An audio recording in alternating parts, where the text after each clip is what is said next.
So what are some good elements of digital storytelling? So you've got them up here on your screen, right? The first one is to infer, okay? And when we say infer, the shortest way to turn this on its side is to say don't tell. Telling is not necessarily a story, okay?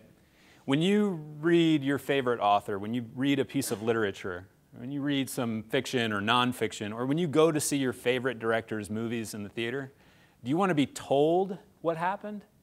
Or do you want to be guided by them through an experience that you can in turn interpret for yourself and assign meaning to? You probably want to do the latter, okay? So that's the first thing, infer. The short answer is don't tell, okay? The second one is context. And I speak about this to people and to organizations specifically, and it's a personal pet peeve of mine because every time I see lots of communication messaging, I see a lack of context. 10 or 15 years ago, we would say, and I came from the old marketing world, that's where I came from, we used to say content is king. Remember that? Information and content is king. Okay, so fast forward 15 years to the age of instant internet, instant Google. Is content really king anymore? It's not. Context is king, okay? You have access to all the information that you want. Now, the main point is you need help understanding how all that information fits together, okay? So context is a large portion of this. The next one is insight, okay? And the short answer to insight for you is essentially the value add, okay? This is the value add for your communication messaging and your organization on the whole. This is a big one.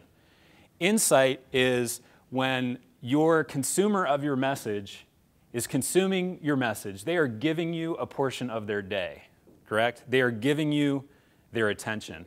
Do you think they're just sort of doing that willy-nilly? Sometimes we are because we're exhausted and we just need to take a break and zone out. But for the most part, if we're consuming a message, we're in it for a payoff, are we not? Right?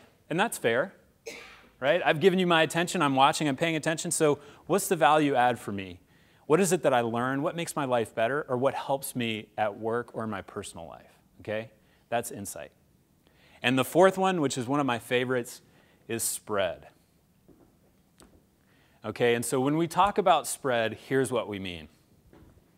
When you've got a story out there from your organization, and someone watches it, and they literally cannot contain themselves. They must share it with their family and friends. Do you know this? You've all seen this on Facebook, have you not? I don't, here's the post on Facebook. I don't normally write these posts, but you have got to see this. You have absolutely got to see this. I can't stand it, I've got to tell you. As an organization who shared that story, did you ever ask them to do that? Could you elicit that response from them? Absolutely not. That is 100% homegrown excitement, okay? This is called, spread is called the brand evangelist, okay? The person who takes on your organizational story and is happy to run the ball downfield for you, and you never have to ask once for that, okay? This is the pinnacle of digital storytelling. This is your ultimate goal, okay?